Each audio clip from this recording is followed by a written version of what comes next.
नाम का अंग्रेज था इस देश में, प्लासी का युद्ध लड़ा उसने 1757 में।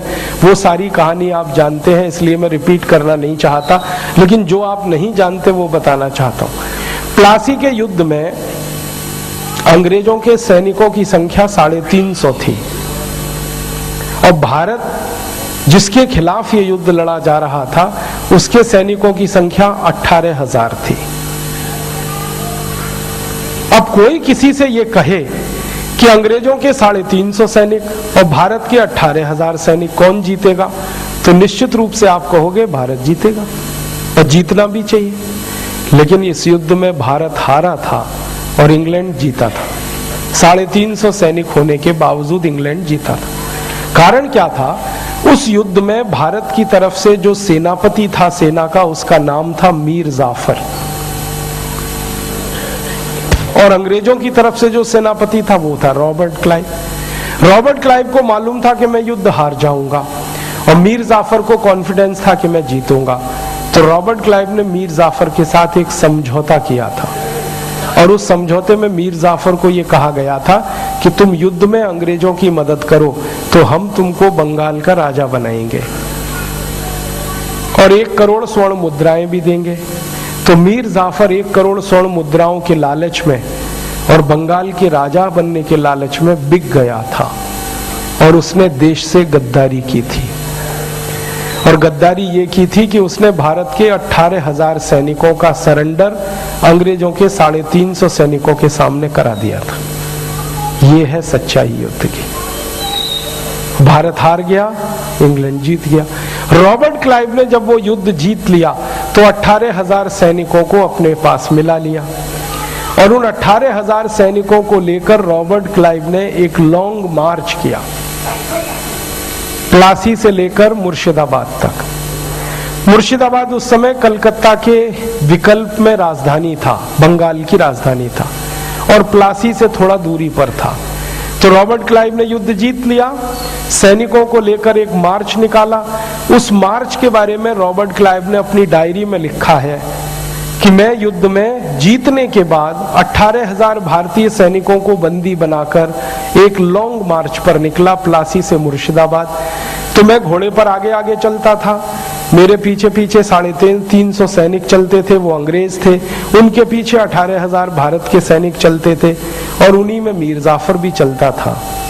इस मार्च के पूरे रास्ते में रॉबर्ट क्लाइव कहता है कि हजारों भारतवासी सड़क के दोनों किनारे खड़े होकर हमारा जुलूस देखते थे, और वो डायरी में लिखता है कि ये भारतवासी हमारे जुलूस पर तालियां बजाते थे। अगर इन भारतवासियों ने मेरे जुलूस पर ताली नहीं बजाई होती और पत्थर का एक एक टुकड़ा उठाकर मुझे मारा होता तो भारत का इतिहास 1757 में ही बदल गया होता।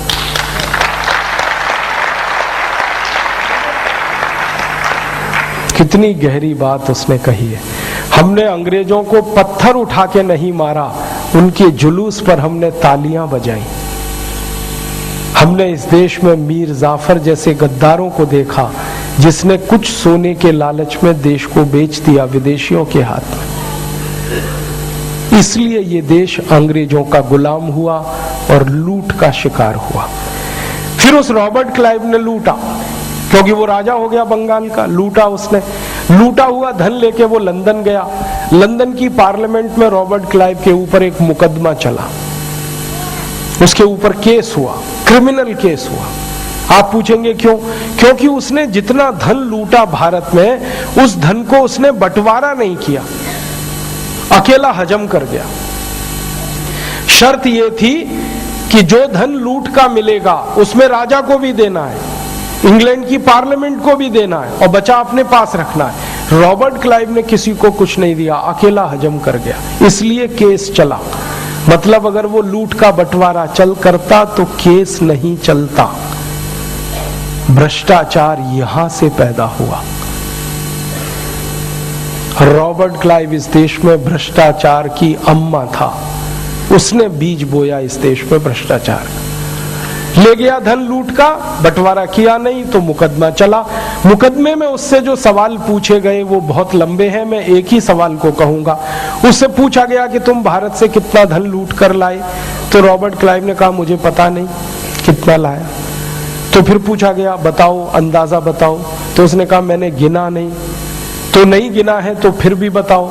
तो उसने कहा कि आप सोचो तो ये सोच लो कि भारत से लूट का धन लाना आसान काम नहीं था, क्योंकि भारत से लूट का धन लाने के लिए मुझे पानी के 900 जहाज किराए पर लेने पड़े।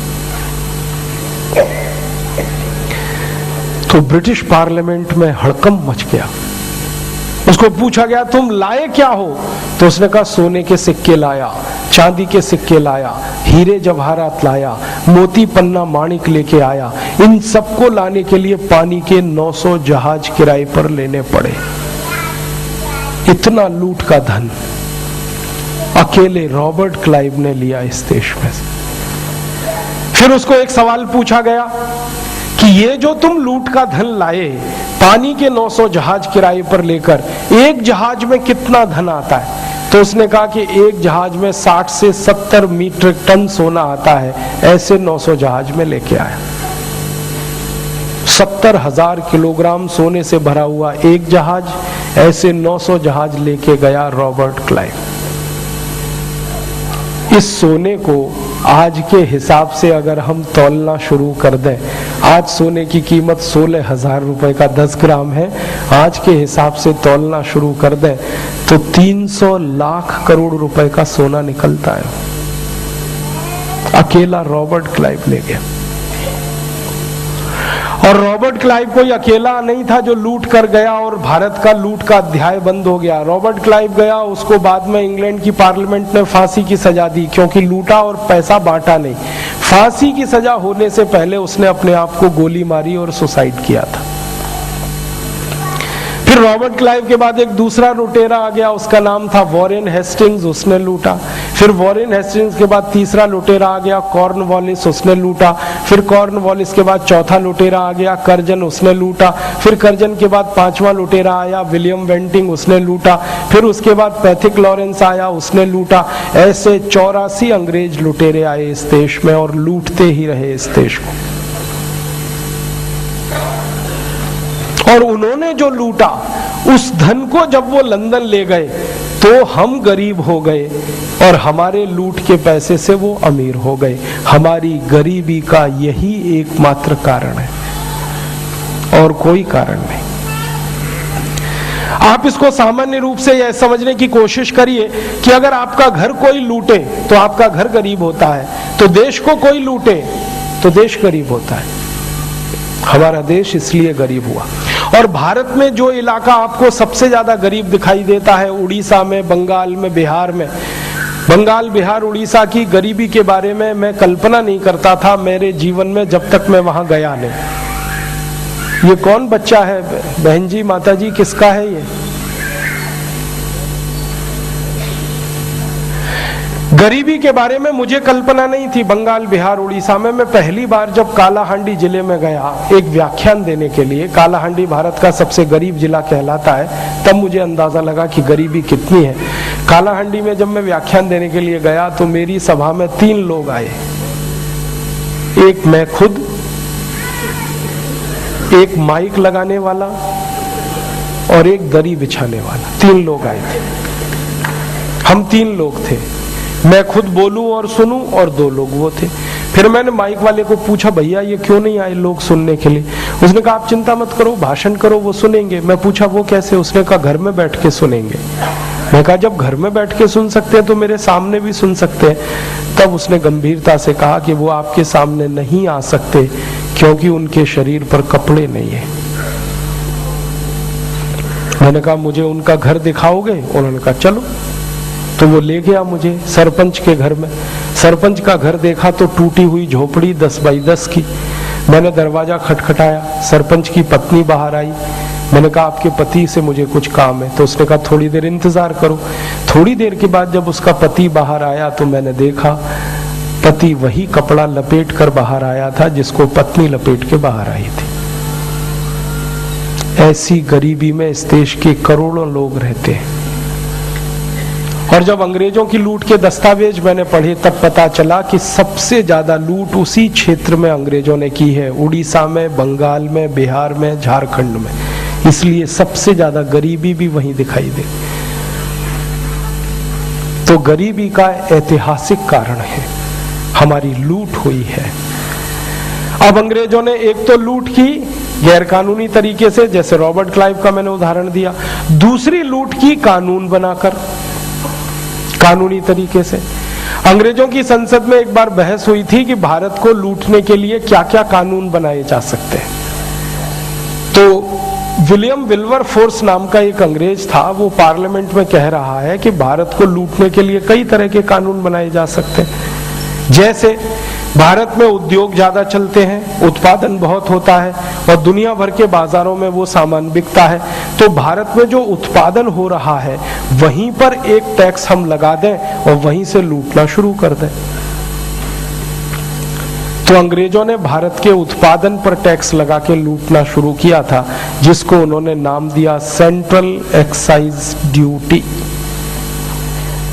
और जब अंग्रेजों ने पहली बार ये टैक्स लगाया 1840 के आसपास, तो 350% सेंट्रल एक्साइज ड्यूटी लगाई। माने 100 रुपए का सामान हम उत्पादन करें तो 350 रुपए अंग्रेजों को देना पड़े टैक्स में। फिर थोड़े दिन के बाद अंग्रेजों की संसद में बहस हुई और उस पर यह बात आई कि भारत के जो व्यापारी उद्योग चलाते हैं और माल बनाते हैं, उनके माल बनाने पे हमने टैक्स लगा दिया, अब ये माल जो बेच रहे हैं इसके बेचने पे भी टैक्स लगा दो, यहां से लूट लो। तो उन्होंने सेंट्रल सेल्स टैक्स लगाया और वहां लूटना शुरू किया। फिर थोड़े दिन में अंग्रेजों की संसद में फिर बहस हुई और उन्होंने कहा कि भारत के व्यापारी जो बेच रहे हैं तो कुछ ना कुछ तो मुनाफा कमा रहे हैं, तो इनके मुनाफे पे टैक्स लगा दो और वहां लूटो। तो उन्होंने इंडियन इनकम टैक्स एक्ट बना के वहां लूटना शुरू किया। फिर बात आई एक दिन पार्लियामेंट में, तो ये तय हुआ कि भारत का व्यापारी कुछ भी बनाएगा, कुछ भी बेचेगा तो सड़क के रास्ते लेके जाएगा, तो सड़क पर लूट लो उसको, तो रोड टैक्स लगा के लूटा। फिर सड़क पर कोई पुल बना दिया, उस पर से जा रहा है तो टोल टैक्स लगा के लूटा।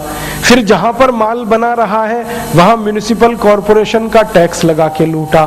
फिर जहां से माल लेके जा रहा है उसको एग्जिट टैक्स लगा के लूटा। फिर जहां माल लेके आ रहा है उसको एंट्री टैक्स लगा के लूटा। ऐसे 23 तरह के टैक्स लगा के अंग्रेजों ने ऑफिशियली लूटा इस देश को। आपको अंदाजा है जब अंग्रेजों ने पहली बार इनकम टैक्स लगाया तो 97% था। माने 100 रुपए की आमदनी करो, 97 रुपए अंग्रेजों को दे दो इनकम टैक्स। सेंट्रल एक्साइज कितना था? 100 रुपए का उत्पादन करो, 350 रुपए दे दो। सेंट्रल सेल्स टैक्स कितना था? 120 से 180%। Road tax, toll tax, municipal corporation के टैक्सेस वो अलग थे। तो ऑफिशियली लूटा फिर अंग्रेजों ने, और ये कम से कम 1840 से 1947 तक, माने 107 साल जम के लूटा। और अंग्रेजों के दस्तावेज बताते हैं कि एक साल में लगभग उन्होंने उस जमाने के हिसाब से $3 अरब लूटा ऑफिशियली। $3 अरब को इस समय के नोट के हिसाब से अगर आप गिनना शुरू करें, इस समय $1 50 रुपए का है और 1 अरब में 100 करोड़ होता है, तो 300 करोड़ डॉलर में 50 का गुणा कर लीजिए। ऑफिशियली ये लूटा और लूट के देश को खाली कर दिया। वैसे तो अंग्रेजों के पहले भी ये देश लूटा। महमूद गजनवी ने लूटा सोमनाथ का मंदिर, 17 बार लगातार लूटा।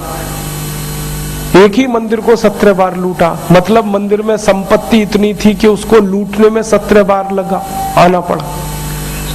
मोहम्मद बिन कासिम ने लूटा इस देश को, अहमद शाह अब्दाली ने लूटा इस देश को, तैमूर लंग ने लूटा इस देश को, नादिर शाह ने लूटा इस देश को। लूट का इतिहास इस देश में पुराना है, और जब लूट होती है किसी देश की तो वो देश गरीब ही होता है। तो हमारी गरीबी का ये कारण है। अब एक महत्वपूर्ण बात कि जब भारत की में लूट हुई और लूट होकर ये देश गरीब होने लगा, भुखमरी का शिकार। भुखमरी कैसे आई? हमारे उद्योगों पे टैक्स लगाए अंग्रेजों ने, तो वस्तुएं महंगी हो गई। तो दुनिया के बाजार में जो हम 33% निर्यात करते थे वो निर्यात हमारा घटता गया। वस्तुएं महंगी होती गई, निर्यात घटता गया, निर्यात घटता गया तो कारखाने बंद हो गए, कारखाने बंद हो गए तो जो कारीगर काम करते थे वो बेरोजगार हो गए, और वो बेरोजगार हुए तो फिर भूखमरी का शिकार हुए। इसलिए भूखमरी आई, बेरोजगारी आई। एक बात आप जानते हैं कि जब बहुत ज्यादा हमारे देश में कपड़ा बनाने वाले कारीगर थे ना, और अंग्रेजों को उनसे चिढ़ होती थी, तो अंग्रेज उनके अंगूठे काट लिया करते थे ताकि वो कपड़ा ही ना बुन सकें, क्योंकि कपड़ा बुनने में सबसे महत्वपूर्ण भूमिका अंगूठे की होती है। आपके पास चारों उंगलियां हो और अंगूठा ना हो, आप कपड़ा नहीं बुन सकते। तो अंगूठा काट लेते थे अंग्रेज, हजारों लोगों के अंगूठे काटे हैं, उसके प्रमाण है। तो ऐसे जो लूट मचाई उन्होंने, उसमें ये देश गरीब होता चला गया, और अंग्रेजों के पहले जो लूट मची इस देश में, उसमें गरीबी आई। तो भारत के क्रांतिवीरों को ये लगा कि अंग्रेजों को भगाना चाहिए तो भारत की लूट बंद हो जाएगी, इसलिए भारत के क्रांतिवीरों ने संगठन खड़ा किया अंग्रेजों के खिलाफ।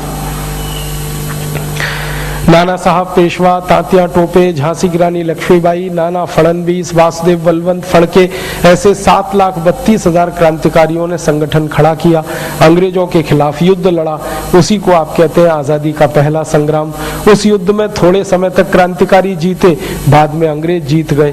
फिर उसके बाद दूसरा युद्ध हुआ, फिर तीसरा हुआ, फिर चौथा हुआ। ऐसे 7 युद्ध लड़े क्रांतिकारियों ने अंग्रेजों से, तब जाकर 1947 में आजादी मिली। लेकिन इस 47 की आजादी तक आते आते 7,32,000 क्रांतिवीर शहीद हो गए। ऐसी लड़ाई हुई। अब शहीद हो गए, शहादत हो गई, देश आजाद हो गया। आजादी के बाद सबको ये लगा कि अब इस देश की लूट बंद हो गई तो थोड़े दिन में देश फिर अमीर हो जाएगा, समृद्धशाली हो जाएगा, गरीबी खत्म हो जाएगी, भूखमरी खत्म हो जाएगी, बेकारी खत्म हो जाएगी। लेकिन लोगों को ये नहीं मालूम था, क्रांतिवीरों को ये नहीं मालूम था कि जिन गोरे अंग्रेजों को वो भारत से भगा रहे हैं, इसी देश में काले अंग्रेज पैदा हो जाएंगे जो देश को लूटेंगे। अब हमारे देश में क्या स्थिति है वर्तमान में? गोरे अंग्रेजों की लूट बंद हो गई, अब काले अंग्रेजों की लूट शुरू हो गई। काले अंग्रेज माने हमारे देश में मुख्यमंत्री, हमारे देश के वित्त मंत्री, हमारे देश के वाणिज्य मंत्री, हमारे देश के तमाम मंत्री और उनके साथ काम करने वाले अधिकारी। अब इन्होंने लूट मचा रखी है पिछले 63 साल से, और इन काले अंग्रेजों ने कुछ गोरे अंग्रेजों से कम नहीं लूटा है इस देश को। हमारे देश में जो काले अंग्रेज आज लूट रहे हैं भ्रष्टाचार और घूसखोरी के माध्यम से, एक उदाहरण देता हूं। एक मधु कोड़ा नाम का काला अंग्रेज इस देश में है। झारखंड नाम के सबसे गरीब राज्य में वो लुटेरा है, सबसे गरीब राज्य है झारखंड। अब झारखंड जैसे गरीब राज्य में वो व्यक्ति 2 साल मुख्यमंत्री रहा, और 2 साल के मुख्यमंत्री काल में उसने 5,600 करोड़ रुपए लूट लिया। अब आप अंदाजा लगाइए कि मधु कोड़ा 2 साल सबसे गरीब राज्य का मुख्यमंत्री होकर अगर 5,600 करोड़ लूट सकता है, तो भारत के सबसे अमीर राज्यों में जो 15-15 साल मुख्यमंत्री रह चुके हैं, उन्होंने कितना लूटा होगा।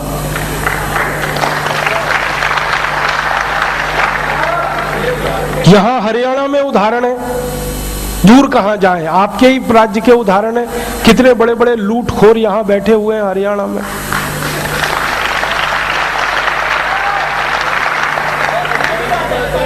मैंने भारत में देखा, उत्तर से दक्षिण, पूरब से पश्चिम, कि ये जो लूटखोर नेता और भ्रष्ट अधिकारी हैं, 20 साल पहले तक इनकी जिंदगी को अगर आप देखो तो किसी के पास टूटी साइकिल नहीं थी चढ़ने के लिए। आज एक एक के पास 50,000 करोड़ की संपत्ति है, 60,000 करोड़, 70,000 करोड़।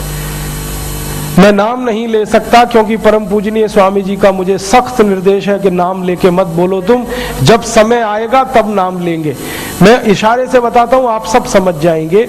एक बहुत बड़ा लुटेरा इस देश में भ्रष्ट मंत्री है, महाभ्रष्ट, केंद्र सरकार में कैबिनेट रैंक का मिनिस्टर है आज इस देश में, महाराष्ट्र में कई बार मुख्यमंत्री रह चुका है।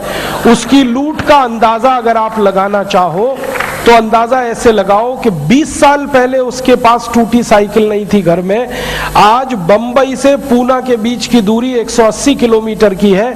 इस दूरी में जितने गांव पड़ते हैं उन गांव की हजारों एकड़ जमीन उस अकेले ने लूट के खाई हुई है। ऐसे ऐसे लूटखोर हैं इस देश में। मैं और एक नेता की कहानी बताता हूं। 20 साल पहले वो नेता नासिक में सिनेमा का टिकट ब्लैक करता था। आज वो मंत्री है महाराष्ट्र में और केंद्र में भी मंत्री रह चुका है। आज उसकी प्रॉपर्टी 40,000 करोड़ से ज्यादा की। 15-20 साल पहले एक नेता था, मुंबई के दादर रेलवे स्टेशन पर पालक और मेथी बेचता था। आज उसकी प्रॉपर्टी 35,000 करोड़ की है खाली मुंबई में। ऐसे ऐसे लूटखोर नेताओं की संख्या अगर आप पूछोगे तो 80,000 है जो लूट रहे हैं इस भारत माता को। एक दो नहीं है, 80,000 है। कुछ तो इसमें नगर सेवक के स्तर पर है, जो सबसे नीचा पायदान है लूट का। नगर सेवक माने कॉरपोरेटर। और कुछ उसमें सबसे ऊंचे पायदान पर है चीफ मिनिस्टर या केंद्र सरकार के मंत्री। तो नगर सेवक से लेकर और वहां तक 80,000 नेता हैं जिनकी जन्म कुंडली इस समय मैं बना रहा हूं, जिनके पास 20 साल पहले एक फूटी कौड़ी नहीं थी और अब हजारों करोड़ की संपत्ति है उनकी। और ये नेता जो लूट रहे हैं देश को, ये धन को ले जाकर विदेशी बैंकों में जमा कर रहे हैं। अंग्रेज लूट रहे थे इस देश को तो धन को ले जाकर लंदन में जमा कर रहे थे। अब ये काले अंग्रेज लूट रहे हैं देश को, ये धन को ले जाकर स्विट्जरलैंड में जमा कर रहे हैं। और हमारा लूटा हुआ धन स्विट्जरलैंड में चूंकि जमा हो रहा है, इसलिए स्विट्जरलैंड दुनिया का सबसे अमीर देश है और हम दुनिया के सबसे गरीब देशों में गिनती हो रही है। अब समझ में आया कि स्विट्जरलैंड सबसे अमीर क्यों है। खेती उस देश में नहीं, व्यापार उस देश में नहीं, उद्योग उस देश में नहीं, फिर भी सबसे अमीर देश, क्योंकि भारत से लूटा हुआ धन वहां जमा हो रहा है। स्विट्जरलैंड में कुछ बैंकें हैं जिनकी संख्या 1, 2, 3 ऐसे 36 है। Bank of Zurich, bank of Geneva, bank of Switzerland, ऐसी 36 बैंकें हैं। उन बैंकों का नियम है कि दुनिया भर से कहीं भी लूट का पैसा लाके आप वहां जमा कर सकते हैं और वो बैंक वाले पूछते नहीं कि आप ये पैसा कहां से लाए। दूसरा नियम है कि जो पैसा वहां जमा होता है उस पर वो बैंक ब्याज नहीं देते, जमा करने वाले से सर्विस चार्ज लेते हैं। तो भारत के नेता जो धन जमा करते हैं उस पे पैसा नहीं मिलता ब्याज का, उल्टा सर्विस चार्ज देना पड़ता है। तीसरा नियम है कि जो जमा करने वाले घूसखोर नेता मर गए तो बैंक उनका पैसा हड़प लेती है, किसी को नहीं देते। और भारत में ऐसे सैकड़ों नेता हैं जो जमा करके मर गए। मैं आपको एक सच्ची कहानी सुनाता हूं, आप होशियार हैं तो समझ जाना, नाम इसमें भी नहीं लूंगा। महाराष्ट्र में एक चीफ मिनिस्टर हुए, उन्होंने स्विस बैंक अकाउंट खोला और उनके एक वित्त मंत्री थे, चीफ मिनिस्टर और फाइनेंस मिनिस्टर दोनों ने मिलकर स्विस बैंक अकाउंट खोला स्विट्जरलैंड में और जॉइंट अकाउंट था उनका, दोनों उसमें पार्टनर थे। जिस व्यक्ति ने उनका अकाउंट खुलवाया वो अभी थोड़े दिन पहले सीबीआई की गिरफ्त में आया और वो जेल में बंद है अभी। तो वो एक चीफ मिनिस्टर और एक फाइनेंस मिनिस्टर दोनों ने खोल दिया। अब चीफ मिनिस्टर पैसे देता था फाइनेंस मिनिस्टर को और लेके जाता था, वो जमा कराता था। एक दिन क्या हुआ कि महाराष्ट्र के उस फाइनेंस मिनिस्टर ने सब पैसा निकाल लिया और अपने अकेले के नाम से सिंगापुर की बैंक में रख दिया और चीफ मिनिस्टर को नहीं बताया। थोड़े दिन में चीफ मिनिस्टर की कुर्सी चली गई। अब कुर्सी चली गई तो पैसे की जरूरत पड़ी, तो चीफ मिनिस्टर साहब गए अपना अकाउंट चेक करने के लिए, तो पता चला कि सारा पैसा गायब। अब पैसा गायब तो मुश्किल हो गई, फिर ढूंढा ढांडा, पता चला कि वो सिंगापुर की बैंक में पहुंच गया पैसा। फिर वो सिंगापुर गए, सिंगापुर जब गए तो जिस बैंक में पैसा पहुंचा तो पता चला कि उनके ही मित्र ने, जो फाइनेंस मिनिस्टर था, सब अपने नाम से जमा कर लिया। अब ये विड्रॉ नहीं कर सकते जब तक वो साइन ना करे, तो इन्होंने अपने मित्र को फोन फान किया होगा, उसने मना कर दिया। तो चीफ मिनिस्टर को सिंगापुर की बैंक में अटैक आया, लिफ्ट में अटैक आया और उनकी डेड बॉडी सिंगापुर से मुंबई आई थी। ये महाराष्ट्र के चीफ मिनिस्टर की कहानी, फाइनेंस मिनिस्टर की कहानी। जिस दिन परम पूजनीय स्वामी जी का आदेश होगा मैं दोनों के नाम खोल के बताऊंगा और कितने लूटे हैं उन्होंने धन संपत्ति वो भी बताऊं। ये लूट वाले ऐसे लोग हैं, मुझे तो कई बार लगता है कि रॉबर्ट क्लाइव मरा नहीं है, उसकी आत्मा ही इन काले अंग्रेजों में प्रवेश कर गई।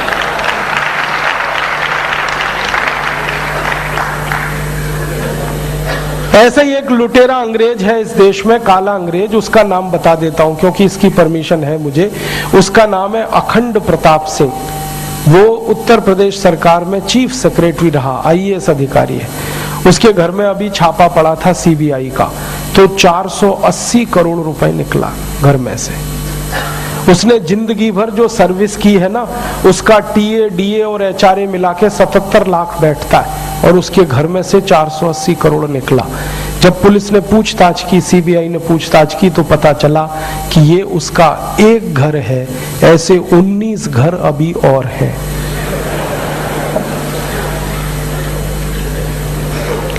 माने लूटखोरी में नेता ही नहीं अधिकारी भी शामिल है। और ये धन लूट लूट के जो ले जा रहे हैं, इससे देश में गरीबी आ रही है। हमारे नेता हमको ये समझाते हैं कि जनसंख्या बढ़ने से देश गरीब हो रहा है। जनसंख्या बढ़ने से नहीं, लूट होने से ये देश गरीब हो रहा है। जनसंख्या हमारी बहुत ज्यादा नहीं बढ़ी है। हम जब आजाद हुए तो 33 करोड़ थे, अब हम 115 करोड़ हैं। जनसंख्या 3.5 गुनी बढ़ी है। जब हम आजाद हुए तो 4 करोड़ गरीब थे, अब 84 करोड़ गरीब है। गरीबी 21 गुनी बढ़ी है, जनसंख्या तो 3.5 गुनी बढ़ी है। गरीबी 21 गुनी इसलिए बढ़ी है कि लूट इस देश की 21 गुनी बढ़ी है पिछले 63 साल। अब अंतर इतना ही है, अंग्रेजों ने इनकम टैक्स लगाया, सेंट्रल एक्साइज लगाया और लूटा पैसा और लंदन ले गए। और ये काले अंग्रेज भी इसी टैक्स व्यवस्था के माध्यम से लूट रहे हैं पूरे पैसे को और स्विट्जरलैंड में जमा कर रहे हैं। हमारे देश में एक प्रधानमंत्री हुए, उनका नाम था श्री राजीव गांधी। उन्होंने एक बार संसद में ये कहा था, जिसको आज तक कोई चुनौती नहीं दे पाया इस देश में। उन्होंने कहा था कि जब टैक्स का 1 रुपया मैं गरीबों के पास भेजता हूं विकास के लिए तो 15 पैसा ही पहुंचता है, माने 85 पैसा बीच में लुट जाता है। तो पूछा किसी ने संसद में कि कौन लूटता है, तो राजीव गांधी ने बड़े साहस से कहा था, हम लूटते हैं, माने लूटते हैं इस देश के। और तब उन्होंने संसद में कहा था कि अब इस देश की संसद में नेता नहीं दलाल बैठे हैं और मुझे इन दलालों से मुक्त करना है भारत की राजनीति को, ये मेरा संकल्प है। ये राजीव गांधी ने कहा था। लेकिन आप जानते हैं राजीव गांधी को ही मुक्त करा दिया इन्होंने। दलाल तो वहीं के वहीं है। अब राजीव गांधी का बेटा राहुल गांधी संसद में है। उसने एक दिन सनसनी मचा दी ये कहकर कि मेरे पिताजी के जमाने में तो 1 रुपए में से 15 पैसा पहुंच जाता था, अब मेरे जमाने में तो 5 पैसा भी नहीं पहुंचता,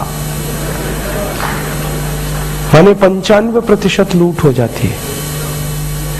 और ये लूट कितनी है अंदाजा लगाना हो आपको तो भारत सरकार का बजट, राज्य सरकारों का बजट और नगर पालिकाओं का बजट तीनों मिला के 20 लाख करोड़ का है साल का। उसमें से 85% अगर लूट रहा है तो 17 लाख करोड़ की लूट हो रही है हर साल। और ये धन जाकर विदेशों में जमा हो रहा है। अब स्विस बैंक एसोसिएशन ने थोड़े दिन पहले एक बात कही कि भारत के भ्रष्टाचारी नेताओं का हमारे यहां 1500 अरब डॉलर जमा है, माने 75 लाख करोड़ रुपए भारत का लूट किया हुआ धन स्विस बैंकों में जमा है। तब इस मामले पर सुप्रीम कोर्ट में एक मुकदमा हुआ है। उस मुकदमे को राम जेठमलानी लड़ रहे हैं। और आज मुझे आपको एक खुशखबरी देनी है कि कल सुप्रीम कोर्ट ने उस मुकदमे को स्वीकार कर लिया है, एडमिट कर लिया है।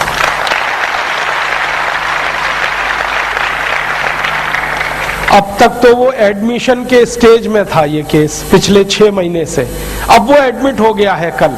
और सरकार को जवाब देना है कि ये 75 लाख करोड़ जो जमा है भारत के भ्रष्ट नेताओं का, इसका डिटेल दो सुप्रीम कोर्ट को।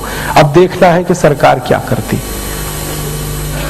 इससे भी गंभीर एक बात कि जब ये मुकदमा हुआ ना सुप्रीम कोर्ट में, उसी समय एक चिट्ठी आई इस देश में जिसने विस्फोट कर दिया। एक दुनिया में बहुत छोटा सा देश है, उसका नाम है लिचेस्टन, बहुत छोटा सा देश, भारत के किसी गांव से भी छोटा। उस देश में भी कुछ ऐसी बैंकें हैं जहां पर घूस का पैसा जमा होता है। तो लिचेस्टन के प्रधानमंत्री ने भारत के प्रधानमंत्री को एक चिट्ठी लिखी और वो चिट्ठी लीक हो गई, अखबारों में छप गई। चिट्ठी में पता है क्या लिखा है? लिचेस्टन का प्रधानमंत्री भारत के प्रधानमंत्री को कह रहा है कि आपके भ्रष्ट नेताओं का जो खाता हमारे बैंकों में है, इसको आप जल्दी बंद करा दो और वापस ले लो ये पैसा, नहीं तो हम इन बैंकों को बंद करने वाले हैं। अब प्रधानमंत्री की हालत खराब है, करें क्या? अगर लिचेस्टन की सरकार की माने और खाते जब्त करें तो उनकी सरकार जाती है, क्योंकि घूसखोर लुटेरे तो उनके आसपास भी बहुत है। और जो उनकी बात नहीं माने तो वो लिचेस्टन वाले सब खातों को सीज करके पैसे को ले लेंगे। वो चिट्ठी लीक हो गई अखबारों में, तो हमारे जैसे लोगों ने ढूंढना शुरू किया कि स्विस बैंक के अलावा भी पैसा है बाहर के बैंकों में, वो कितना है? तो उसका अब तक जानकारी मिली है कि 35 लाख करोड़ और जमा है,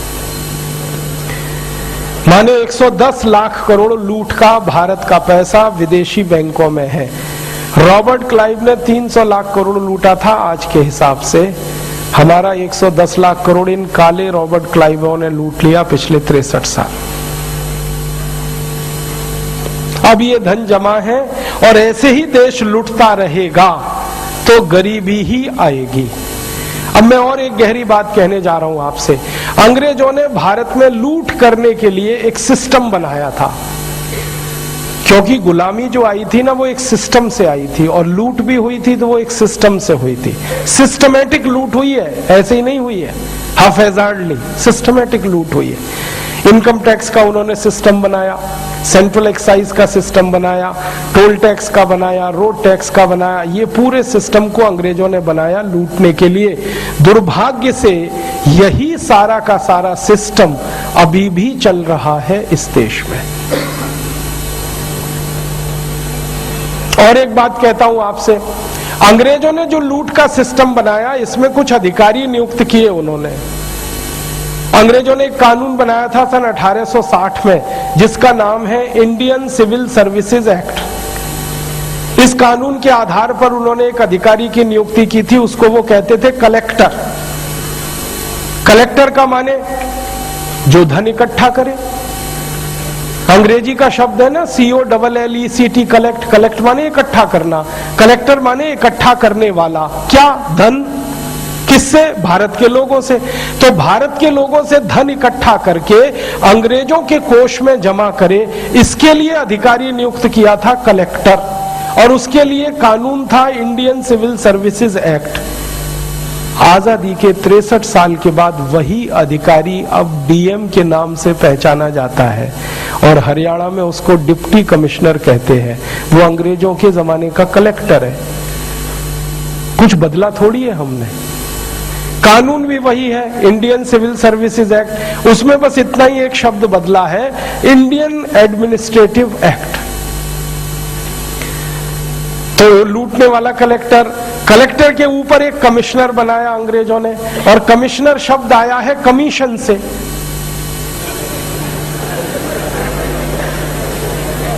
आपको एक सच्ची जानकारी दे रहा हूं, ये जो कलेक्टर कमिश्नर अधिकारी होते थे ना, अंग्रेज इनको तनख्वाह नहीं देते थे, उनकी लूट के हिस्से में से कमीशन फिक्स होती थी, सैलरी नहीं मिलती थी उनको, लूट के हिस्से से कमीशन मिलता था, इसलिए कमिश्नर बनाया।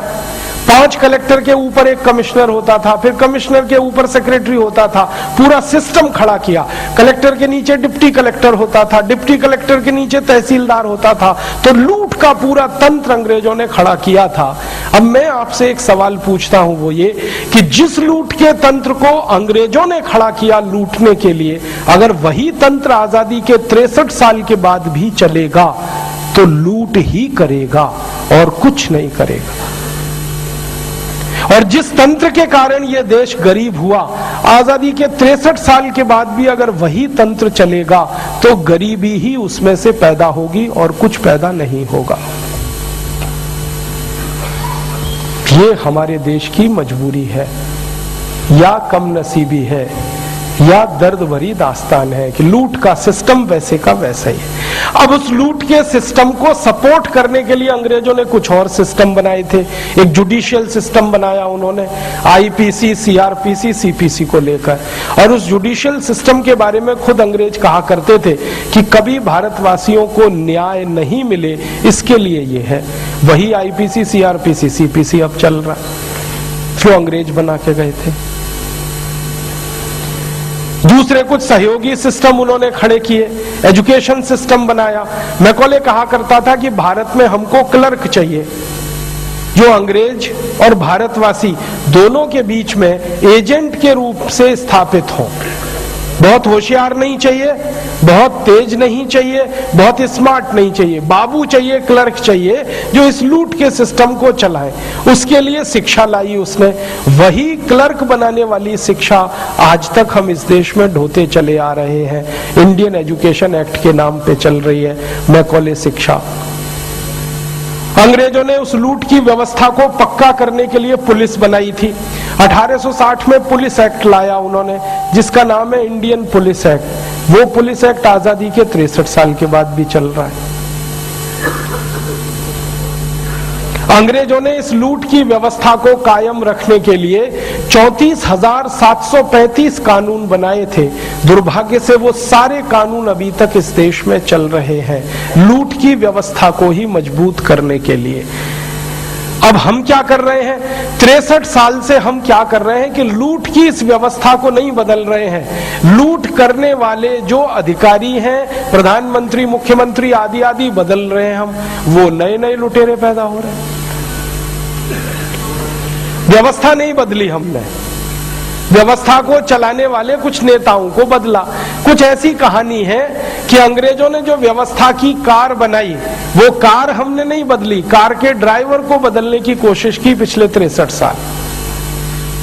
एक बार ड्राइविंग सीट पे पंडित नेहरू को बिठा दिया, दूसरी बार ड्राइविंग सीट पे इंदिरा गांधी को बिठा दिया, फिर राजीव गांधी को बिठा दिया, फिर नरसिम्हा राव को बिठा दिया, फिर मनमोहन सिंह, देवेगौड़ा, इंद्र कुमार गुजराल और अभी अटल बिहारी वाजपेयी थोड़े दिन तक थे। कार वही चल रही है अंग्रेजों के जमाने वाली, ड्राइवर बदल रहे हैं, तो होने वाला क्या है? माने व्यवस्था हम वही चलाएं और उस व्यवस्था में लोगों को बदलते जाएं। लोग क्या कर लेंगे जब तक व्यवस्था नहीं बदलेंगे? आप कितने भी ईमानदार आदमी को आप प्रधानमंत्री बना दो, अगर सिस्टम वही है तो या तो सिस्टम में वो लूट करेगा, नहीं तो वो सिस्टम उसको निकाल के बाहर फेंक देगा, क्योंकि ये सिस्टम लूट को ही पसंद करता है और कुछ पसंद नहीं है इस सिस्टम को। आप जानते हैं इस अंग्रेजों के बनाए गए व्यवस्था तंत्र में भारत के कई ईमानदार लोग गए और सिस्टम ने उनको बाहर फेंक दिया, क्योंकि वो लूट पसंद नहीं थे। सिस्टम ने फेंक दिया उनको बाहर, नहीं चलने दिया। 2 नाम तो आपके सामने हैं, एक थे श्री लाल बहादुर शास्त्री और दूसरे थे श्री मोरारजी देसाई। दोनों ऐसे प्रधानमंत्री थे जिनकी ईमानदारी की कसम खाई जा सकती है। शास्त्री जी जब प्रधानमंत्री बने थे ना, तो धोती फटी हुई थी उनकी, जब उन्होंने शपथ ग्रहण की थी, फटी हुई धोती में शपथ ग्रहण की थी। और पता चला कि उनके पास 2 ही धोतियां थी और 2 ही कुर्ते थे जब वो प्रधानमंत्री बने। तो किसी ने कहा कि अब तो प्रधानमंत्री हो गए, किसी ने क्या, उनकी धर्मपत्नी ने कहा था अब तो नई धोती ले लो। तो उनका ये कहना था कि करोड़ों भारत के किसान फटी हुई धोती जब तक पहनते रहते हैं, मुझे नई धोती पहनने का अधिकार नहीं है।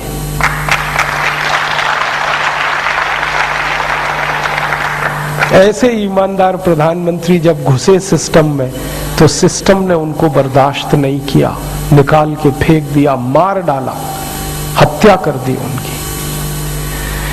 अब तक सारी दुनिया को यह बताया गया कि शास्त्री जी की मृत्यु हुई थी हृदयघात से, और मैं 20 साल से ये चिल्ला रहा हूं। मेरी पुरानी कैसेट अगर आप सुन लें तो उसमें आपको पता चलेगा कि वो मरे नहीं थे, हत्या की गई थी उनकी, मर्डर था। क्योंकि रूस में ताशकंद में जब वो गए पाकिस्तान से समझौता करने के लिए, तो शाम तक वो स्वस्थ थे और रात को अचानक से मर गए। तो भारत में जब रिपोर्ट रिलीज हुई थी तो ये कहा गया था कि उनको हार्ट अटैक हुआ। हार्ट अटैक उनको हो नहीं सकता क्योंकि बीपी उनका नॉर्मल था, शुगर उनको थी नहीं, ब्लड प्रेशर उनको था नहीं, हाइपरटेंशन था नहीं, हाइपोटेंशन था नहीं, शुगर थी नहीं, अटैक हो ही नहीं सकता। कोलेस्ट्रॉल नॉर्मल था, ट्राइग्लिसराइड नॉर्मल थे। जब वो गए थे तो उस समय उनके सारे चेकअप हुए थे, उसकी रिपोर्ट दिल्ली में दर्ज है, वो सब मैंने देखी है। वहां तो ये हुआ था कि रात में जब उन्होंने बातचीत पूरी की पाकिस्तान के साथ, तो उनका एक रसोइया उनके साथ रहता था हमेशा, जिसको वो साथ लेके जाते थे, और उनका नियम था कि किसी दूसरे के हाथ का बना हुआ खाना नहीं खाते थे, वो रसोइये के हाथ का ही खाते थे।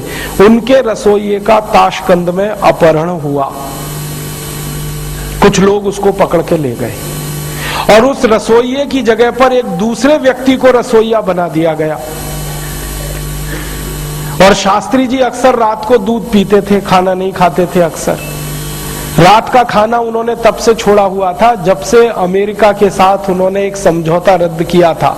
अमेरिका से आप जानते हैं लाल रंग का गेहूं आता था PL 480 योजना के तहत, शास्त्री जी ने वो गेहूं लेना बंद कर दिया था, तो देश में गेहूं की कमी आ गई थी। तो देश के लोगों को शास्त्री जी ने अपील की थी कि गेहूं की कमी है और मैं अपमानजनक शर्तों पर अमेरिका से गेहूं नहीं ले सकता, तो सारा देश मेरी मदद करे, सप्ताह में एक दिन लोग व्रत करें, उपवास करें। तो भारत के करोड़ों लोगों ने सोमवार को व्रत रखना शुरू कर दिया था। ऐसे थे शास्त्री जी। और जब लोगों को व्रत करवाया तो खुद भी व्रत करते थे, तो शाम का खाना नहीं खाते थे, खाली दूध पी के सोते थे। तो रात को उनके दूध में जहर मिला दिया गया। और किसने मिलाया? नकली रसोइया जो उनका रखा गया, असली रसोइयों का अपहरण करके, और उनके असली रसोइये की बाद में हत्या की गई थी। ये सारे सबूत भारत सरकार के पास है, लेकिन सरकार इनको लोगों को बताने से डरती है, क्योंकि उस हत्या में ऐसे कई बड़े लोगों का हाथ है कि जिनके चेहरे खुल जाए तो शक्ल दिखाना मुश्किल हो जाएगा। कारण एक ही था कि सिस्टम में शास्त्री जी फिट नहीं थे, क्योंकि वो बहुत ईमानदार थे। ये सिस्टम ईमानदार लोगों को बर्दाश्त नहीं करता, क्योंकि ये लूट का सिस्टम है, इसमें ईमानदार आदमी रह ही नहीं सकता। और दूसरा उदाहरण मोरारजी देसाई का है, जिनकी सरकार 2.25 साल भी नहीं चल पाई और गिरा दी गई। तो लूट के सिस्टम में तो लुटेरा ही फिट बैठेगा। आप ये जान लो कि इस लूट के सिस्टम में कोई 10 साल, 15 साल, 20 साल राज कर रहा है, तो वो सिस्टम के साथ चल रहा है, इसलिए 15-20 साल राज कर रहा है। क्योंकि सिस्टम लूट रहा है तो वो भी लूट रहा है, बस अंतर इतना है कि उसमें बंदर बांट हो रही है। और सिस्टम के साथ जो अच्छे से बंदर बांट कर लेगा, उसी की नौकरी, उसी की सिस्टम में डिमांड 15 साल, 20 साल तक रहेगी। तो आप समझ लो, कोई 5 साल मुख्यमंत्री रह गया, कोई 10 साल, कोई 15 साल। कारण क्या? उसने भी लूटा, सिस्टम को भी दिया, इसलिए रह गया। ईमानदार को तो ये सिस्टम रहने ही नहीं देता। अब हमारे सामने गंभीर प्रश्न है, यक्ष प्रश्न है। वो ये है कि ये लूट की व्यवस्था जैसे चल रही है, इसको ऐसे ही चलने दिया जाए। अंग्रेजों ने जो लूट का तंत्र बनाया, इसको ऐसे ही बने रहने दिया जाए, और जैसे अब तक लूटा है आगे भी ये देश लूटता रहे। एक तो ये रास्ता है, और हमारे देश में बहुत लोग हैं जो इस रास्ते पर चलना पसंद करते हैं। वो ये कहते तुमको क्या पड़ी है, चलने दो ना जैसे चल रहा है। बहुत लोग तो मुझे भी सुझाव देते हैं, तुम भी यार आ जाओ ना इसी सिस्टम में। हाँ, मैं आपको बिना नाम के कहता हूं कि मुझे ऐसे 20 ऑफर आ चुके हैं कि हम तुमको MP बनाते हैं ना, यहां से टिकट ले लो, तुम भी आ जाओ ना इसमें, राज्यसभा से ले लो, लोकसभा से ले लो, तुम्हारी चॉइस की टिकट ले लो। मैं पूछता हूं फिर क्या? उसने कहा कहीं से भी जीत जाओगे, तुम्हारे लिए क्या मुश्किल है। और वो ऑफर यही देते, आ जाओ तुम भी, लूटो इसको, हम लूट रहे तुम भी लूटो। और वो लोग पता है मुझे क्या समझाते? वो कहते तुम क्यों परेशान हो रहे हो, व्यर्थ में क्यों चिंता करते हो, तुम क्या लाए थे, क्या ले जाओगे।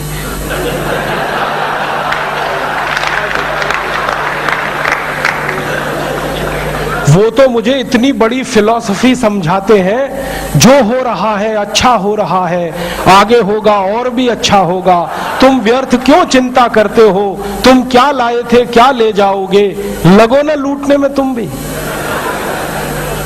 हाँ, बहुत बड़ी फिलॉसफी समझाते, और श्री कृष्ण का नाम लेके समझाते कि देखो हम नहीं कह रहे, भगवान श्री कृष्ण ने कहा है, भगवत गीता में कहा है, क्यों व्यर्थ परेशान होते हो, क्यों चिंता करते हो, क्या लाए थे क्या ले जाओगे, लुट रहा है लुटने दो, आगे लुटेगा और भी लुट अच्छा होगा। तो ऐसी फिलॉसफी के मानने वाले बहुत पाखंडी लोग हैं इस देश में। कुछ सफेद कपड़ों में है, कुछ भगवे कपड़ों में। हाँ, बड़े बड़े लुटेरे हैं। मैं आपको विनम्रता पूर्वक कह रहा हूं, ये कठोर बात है। मैंने ऐसे ऐसे लोग देखे हैं भगवे कपड़ों में, जो एक एक शहर से 2-2 करोड़ 5-5 करोड़ 10-10 करोड़ लूट ले जाते हैं।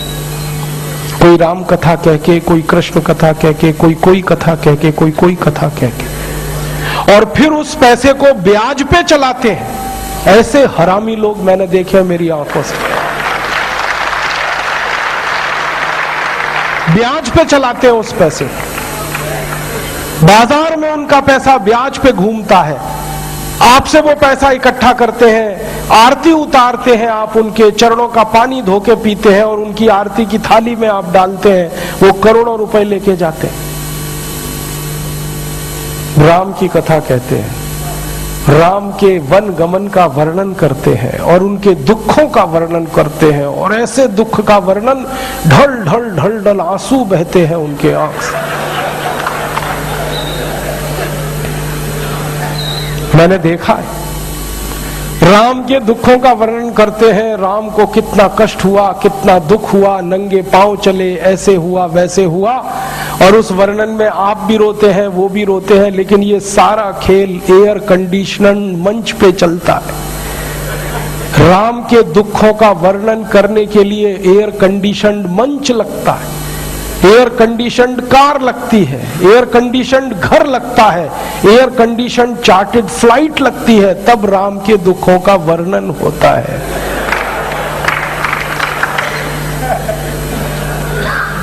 और एक एक शहर से 10-10 करोड़ 20-20 करोड़ 50-50 करोड़ लूटते हैं। आप उन्हें पूज्य कहते हैं, मैं उनको छोटा रॉबर्ट क्लाइव कहता हूं।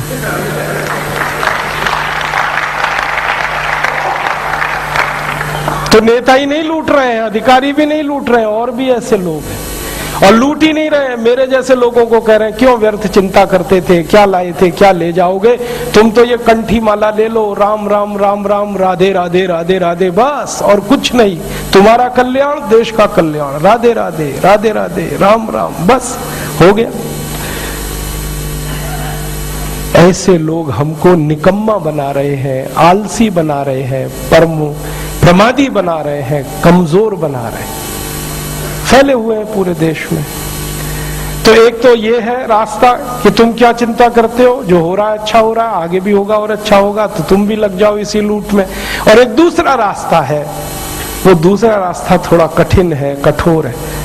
वो भगत सिंह वाला रास्ता है, ऊधम सिंह वाला रास्ता है, चंद्रशेखर वाला रास्ता है, अशफाक उल्लाह वाला रास्ता है, महात्मा गांधी का रास्ता है, लोकमान्य तिलक का रास्ता है। और वो कहा करते थे कि ये ठीक नहीं हो रहा है, अंग्रेज लूट रहे हैं, तो इस लूट को बंद कराना है और अंग्रेजों को भारत से मार के भगाना है। एक दूसरा रास्ता है।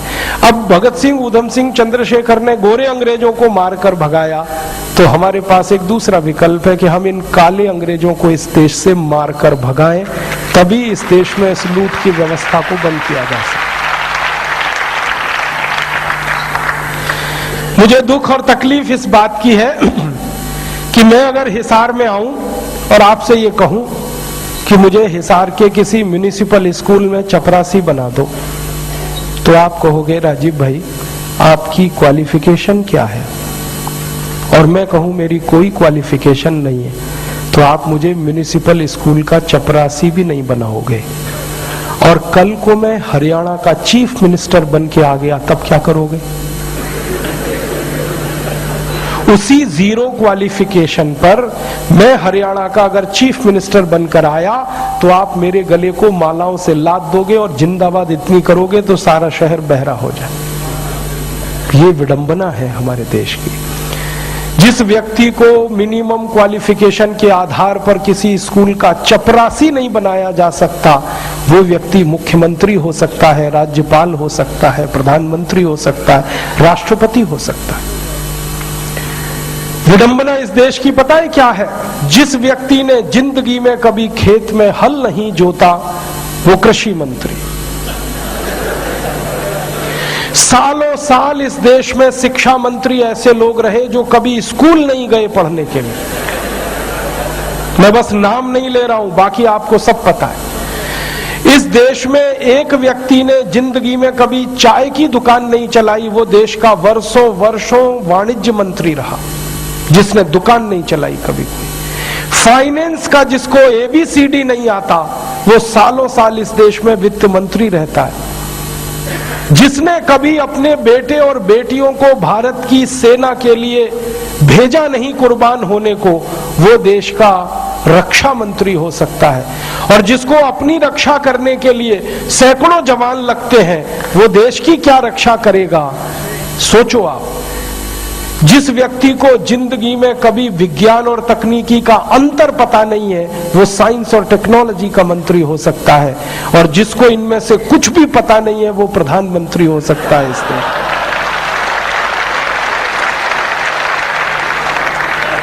ये विडंबना है हमारे देश की। अज्ञानी व्यक्ति ज्ञानियों पर शासन कर सकता है। और हमारे शास्त्रों में कहा गया है, वेदों में कहा गया है कि अज्ञानी व्यक्ति जब ज्ञानियों पर शासन करे तो समझ लेना देश और समाज का बंटाधार ही होना है। हमारे देश में यही हो रहा है। हर अज्ञानी ऐरा गहरा नत्थु खैरा जो किसी नेता की चप्पलें उठाता था, जो किसी के जूतों में पॉलिश करता था, जिसने कभी किसी नेता के घर में रोटियां बना के खिलाई, वो राष्ट्रपति पद तक लोग पहुंचे हैं। ऐसी स्थिति हमारे देश में। उनकी क्वालिफिकेशन ही एक है कि कभी किसी बड़े नेता के रसोई में रोटियां बना के खिलाई तो राष्ट्रपति हो जाओ भैया। ऐसी बंदर बांट मची है इस देश में। और ये उस देश में जिसकी आजादी के लिए 7,32,000 लोग कुर्बान हुए हैं, उस देश में। मुझे बहुत दुख होता है, तकलीफ होती है। अभी एक सच्ची घटना मेरे साथ घटित हुई। मैं एक दिन कानपुर गया था भारत स्वाभिमान की सभा के लिए।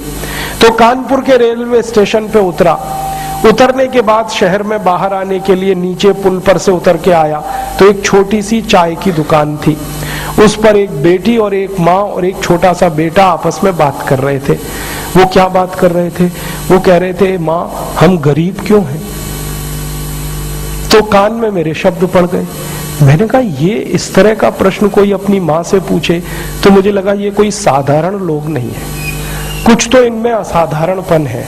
चल के पूछा जाए कौन लोग हैं, परिचय लिया जाए। तो मैं गया उस दुकान पे, मैंने पूछा आप लोग कौन हैं?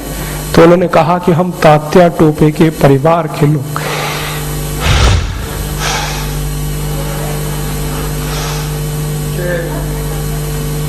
हमारे देश में तात्या टोपे के परिवार के लोगों को चाय बेचनी पड़ी और गद्दारों को सिंहासन मिले। ऐसा ये देश हो गया। जिन लोगों ने तात्या टोपे को मरवाया था वो इस देश में मुख्यमंत्री रह चुके हैं, आपको मालूम है। और एक एक राज्य के नहीं, 2-2 राज्य के मुख्यमंत्री रह चुके हैं।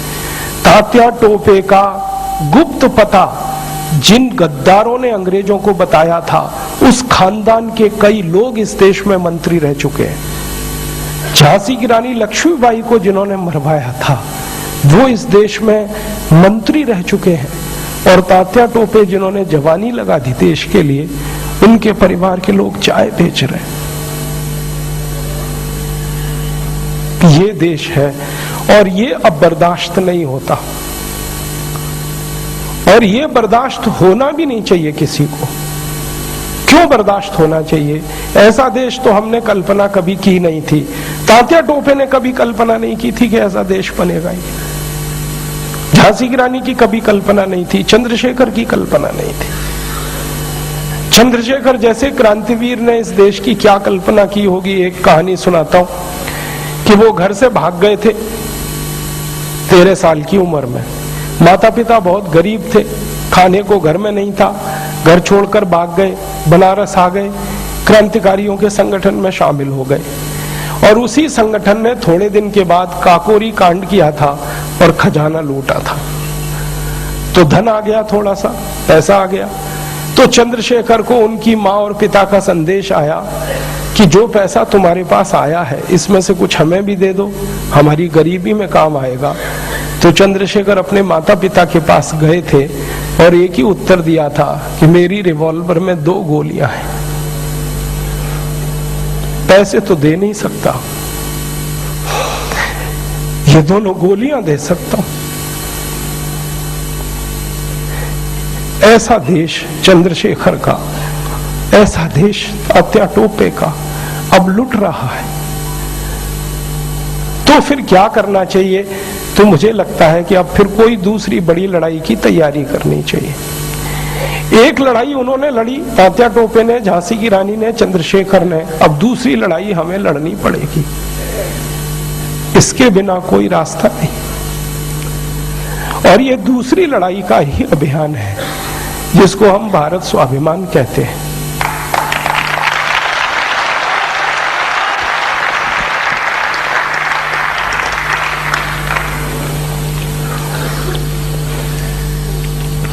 इस भारत स्वाभिमान के अभियान का एकमात्र लक्ष्य है, एकमात्र उद्देश्य है शहीदों के सपनों का भारत बनाना, शोषण मुक्त भारत बनाना, लूट मुक्त भारत बनाना, भ्रष्टाचार मुक्त भारत बनाना, ऐसा भारत बनाना जो फिर से समृद्धशाली बने, फिर से संपत्तिशाली बने।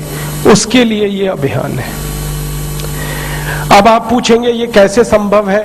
इतने लुटेरों के हाथ में ये देश है, क्या वो आसानी से इस देश को छोड़ देंगे?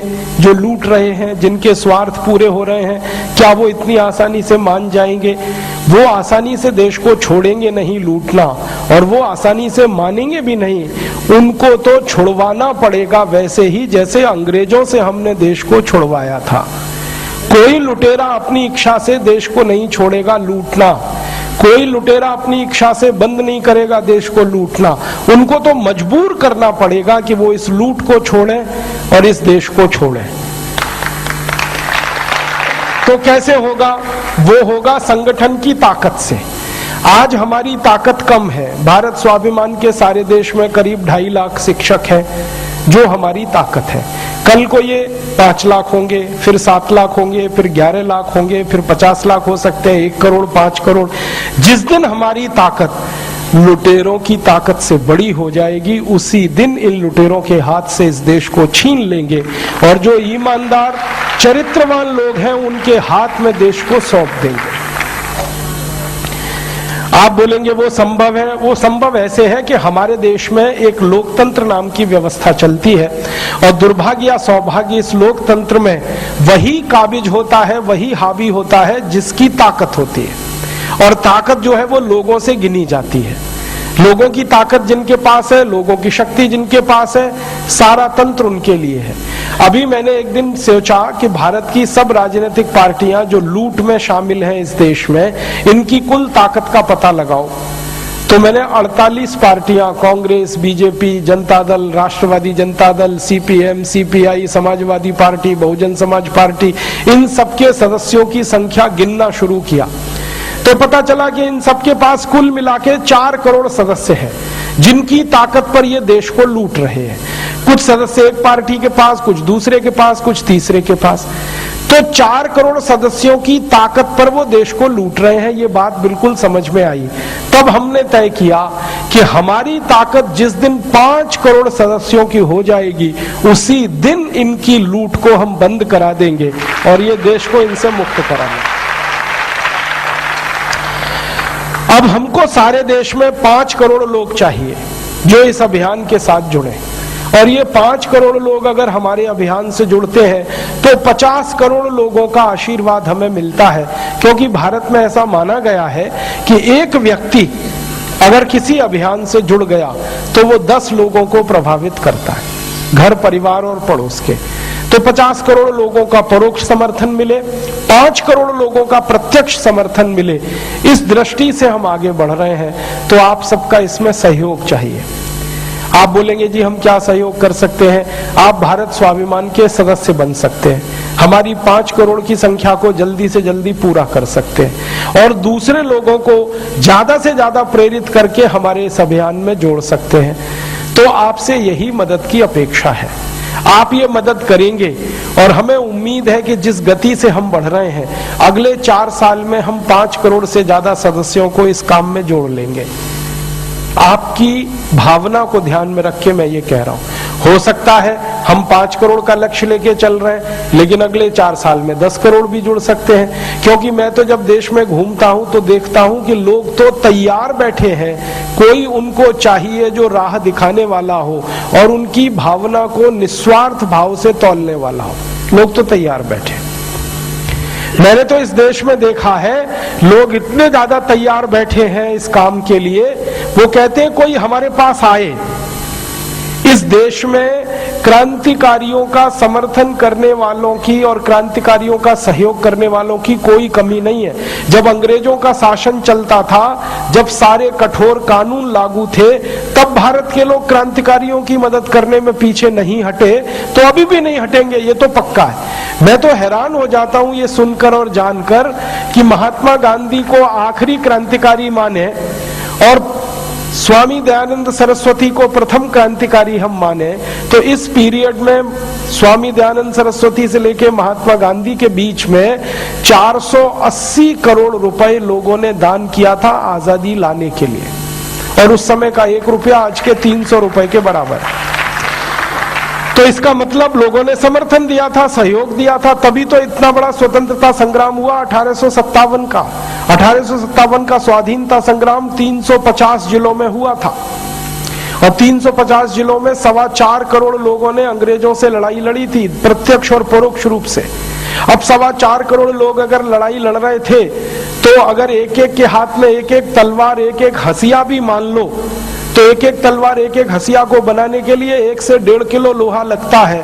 तो 4.25 करोड़ तलवारें बनाने के लिए कितना मीट्रिक टन लोहा लगा होगा और कितना मीट्रिक टन लोहा गला होगा और कितने मीट्रिक टन लोहे को गलाने के लिए कितनी भट्टियां चली होंगी और कितने कारीगरों ने रात दिन मेहनत करके वो तलवारें बनाई होंगी क्रांतिकारियों को देने के लिए। मतलब देश तो उस समय भी खड़ा था क्रांतिकारियों के साथ में। तो हमें भरोसा है देश आज भी खड़ा होगा ऐसे लोगों के साथ में जो इसी बात को आगे बढ़ा रहे हैं, जिसको कभी भगत सिंह, ऊधम सिंह आदि ने बढ़ाया था कि भारत से सिर्फ अंग्रेजों को नहीं भगाना है, अंग्रेजियत को भगाना है। हमारे तो क्रांतिकारियों के सामने भी ये विकल्प था। अंग्रेजों ने, आपको मालूम है, ऑफर किया था कि ये जो सत्ता चल रही है इसमें हमारे साथ शामिल हो जाओ, तुम भी लूटो हम भी लूटे। सारे क्रांतिकारियों ने साफ मना किया था कि इस लूट की व्यवस्था में हमें शामिल नहीं होना, हमें संपूर्ण आजादी चाहिए, संपूर्ण स्वराज्य चाहिए। और जिस क्रांतिकारी ने ये बात सबसे पहले कही थी ना, उन्हीं का नाम था नेताजी सुभाष चंद्र बोस। आपको मालूम है उनके जीवन की विडंबना क्या थी? उनको आईसीएस की नौकरी में सेलेक्ट होना पड़ा उनके पिताजी की इच्छा की पूर्ति के लिए। पिताजी चाहते थे कि बेटा मेरा कलेक्टर बने, और बेटे को बार बार वो ताना मारते थे कि तू बन नहीं सकता, तेरी होशियारी कम है, तेरे पास तैयारी नहीं है, इसलिए बहाना बनाता रहता है। तो बेटे ने अपनी पात्रता सिद्ध करने के लिए परीक्षा दी आईसीएस की, और उस जमाने में आईसीएस की परीक्षा देने के लिए 4-4 साल लोग पढ़ाई करते थे। नेताजी सुभाष चंद्र बोस ने सिर्फ 7 महीने पढ़ाई की थी, और उतनी पढ़ाई में उन्होंने आईसीएस के टॉपर की लिस्ट में 4थी पोजीशन पाई थी। उस जमाने में आईसीएस टॉप करना किसी भारतीय लड़के के लिए तो संभव ही नहीं था, क्योंकि अंग्रेज टॉप किया करते थे उस परीक्षा में। वो पहले भारतीय व्यक्ति थे जिनको 4था स्थान मिला टॉपर लिस्ट में।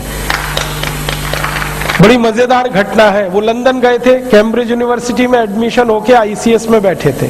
तो जिस दिन रिजल्ट आया ना, तो उनके सहयोगी गए थे रिजल्ट देखने के लिए, वो नहीं गए। तो उनके सहयोगियों ने नाम देखा तो कहीं नहीं मिला, तो उनको आके कहा कि तुम तो पास ही नहीं हुए। तो उन्होंने कहा ठीक है, कोई बात नहीं, पास नहीं हुए। शाम को सेक्रेटरी आया, ब्रिटिश गवर्नमेंट के एक डिपार्टमेंट का सेक्रेटरी आया कि तुम्हारा नाम पास होने वालों में नहीं है, टॉपर वाली लिस्ट में है, और वो लिस्ट अभी तक लगी नहीं। अब सुभाष चंद्र बोस को दुविधा हो गई कि मैं तो आईसीएस हो गया, अब मुझे कलेक्टर होना पड़ेगा, कलेक्टर माने लूटना पड़ेगा, लूट का कुछ हिस्सा अंग्रेजों को देना पड़ेगा। तो उनके मन में ये घमासान शुरू हुआ कि मैं इस लूट में शामिल हो जाऊं या लूट की व्यवस्था के बाहर निकलकर देश के लिए काम करूं। अंत में उनके दिल ने कहा कि तुमको तो लूट में शामिल होना नहीं है, क्योंकि तुम्हारा जन्म इसके लिए हुआ नहीं है। उन्होंने नौकरी को रिजाइन किया। जब उन्होंने इस्तीफा लिखा था तो ब्रिटिश सिस्टम में हड़कंप मच गया था, क्योंकि भारत में कई लड़के पहले आईसीएस बन चुके थे, किसी में हिम्मत नहीं हुई थी इस्तीफा देने की। उन्होंने दिया, और इस्तीफे में जब उन्होंने लिखा तो यही लिखा था कि इस तंत्र में मैं शामिल इसलिए नहीं हो सकता कि मेरी भारत माता की लूट के लिए ये तंत्र बना है, और मैं मेरे देश को लूटूं ये मेरा दिल मुझे गवाही नहीं देता, मैं इसलिए छोड़ रहा हूं। रिजाइन किया, बोरिया बिस्तर समेट के भारत वापस आ गए। पिताजी के दिल पर वज्रपात हो गया कि बेटे ने आईसीएस को लात मार दी। तो बेटे ने पिता को समझाया कि इस नौकरी में तो मैं लात ही मारूंगा हर बार, जब तक भारत को लूटने की व्यवस्था ये करेगा तंत्र, तब तक मैं इसमें शामिल नहीं हो सकता। इसलिए चंद्रशेखर आजाद ने आईसीएस को छोड़ा, और जैसे आईसीएस छोड़ी उन्होंने, तो सारा देश उनके लिए खड़ा हो गया। जब वो लंदन से वापस आए थे ना, उस समय पानी के जहाज चला करते थे, बंबई में उतरे थे, जो हुजूम बंबई में निकला था, गजब के लोग थे वो। तो उन्होंने उसी दिन कह दिया था कि अब तो भारत आजाद हो जाएगा। क्यों? जब मुझे समर्थन देने के लिए इतने लोग भारत में हैं, तो मैं जब गांव-गांव जाऊंगा तो कितने लोग खड़े हो जाएंगे। उसी कॉन्फिडेंस से, उसी आश्वासन पर उन्होंने आजाद हिंद फौज का गठन किया था, वो भी भारत से बाहर जाके। और जब फौज बनाई थी तो माताओं ने अपने मंगल सूत्र उतार के उनको दान किए थे। एक माँ उनके पास आई थी अपने अंधे बेटे को लेके कि इसको फौज में ले लो, तो उन्होंने कहा इसको तो दिखाई नहीं देता। तो बेटे ने क्या कहा कि दिखाई तो नहीं देता, लेकिन आपकी फौज में आ जाऊंगा तो दुश्मन की एक गोली तो कम कर ही दूंगा।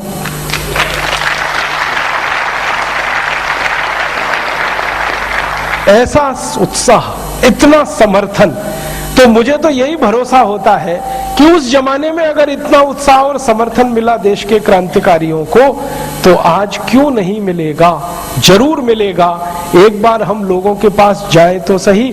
मेरे मन में तो एक ही बात रहती है, इस देश के लोगों ने दिया ही दिया है, लेकिन कोई लेने वाला पात्र होना चाहिए। लेने वाला जब अपनी पात्रता सिद्ध करता है तो भारत के लोग देने में कभी पीछे नहीं हटते। तो भारत स्वाभिमान अभियान अपनी पात्रता सिद्ध करेगा आपके सामने। आप इसको भी भरपूर समर्थन दीजिए, सहयोग दीजिए, आर्थिक सहयोग दीजिए, सदस्य के रूप में सहयोग दीजिए। और इस स्वाभिमान, भारत स्वाभिमान की पात्रता क्या है? इसकी सबसे बड़ी पात्रता ये है कि इस पूरे अभियान की बागडोर एक सन्यासी के हाथ में। और आप जानते हैं सन्यासी का अपना कुछ नहीं होता, उसका सब कुछ देश और समाज के लिए होता है, क्योंकि उसने तो सन्यास ही देश और समाज के लिए लिया हुआ होता है। तो एक सन्यासी के हाथ में बागडोर है, इसलिए आप इस अभियान को तन मन धन से सब तरह से समर्थन करिए, जितनी आपकी शक्ति है, जितनी आपकी क्षमता है, और दूसरों से भी सहयोग कराइए। उसके पहले कदम के रूप में आप इसके सदस्य बन जाइए। एक फॉर्म ये है, बाहर आप जाएंगे तो स्टॉल पे है, इसको ले लीजिए, भर के दे दीजिए, नाम पता फोन नंबर।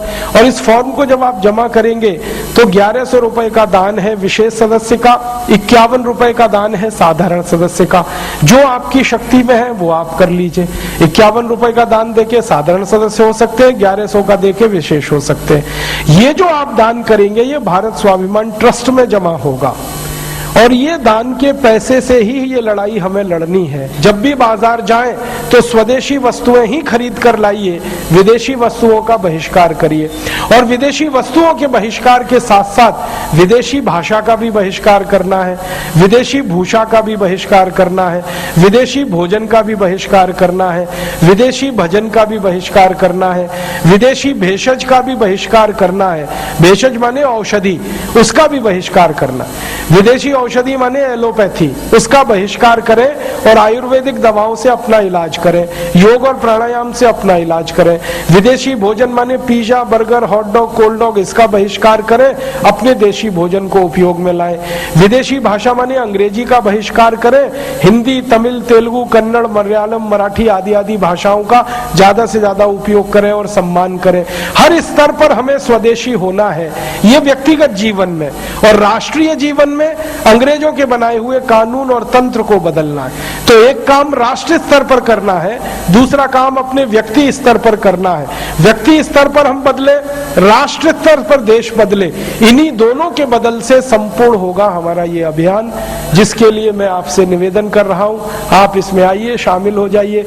अभी अगर आप शामिल हुए तो भविष्य में आपका नाम भी इतिहास में दर्ज होगा, और शामिल नहीं हुए तो भविष्य में आपके बच्चे आपसे पूछेंगे कि भारत स्वाभिमान जब चल रहा था तो तुम कहां थे, तो शर्म से आप उनको मुंह नहीं दिखा पाओगे। तो आपको शर्मिंदा ना होना पड़े, अफसोस ना करना पड़े कभी अपने बच्चों के सामने, इसके लिए भी आप इस अभियान में जुड़ जाइए। बहुत पवित्र अभियान है, सन्यासी के हाथ में इसकी कमान है, और वो सन्यासी ने ठोक ठोक के लोगों को इकट्ठा किया है अपने नजदीक में। पूरी पवित्रता वाले लोग ही उन्होंने अपने पास आसपास लाए हैं। कोई नेताओं की फौज नहीं बन रही है, तपस्वियों और ब्रह्मचारियों की फौज खड़ी हो रही है जो इस अभियान को लीड कर रही है।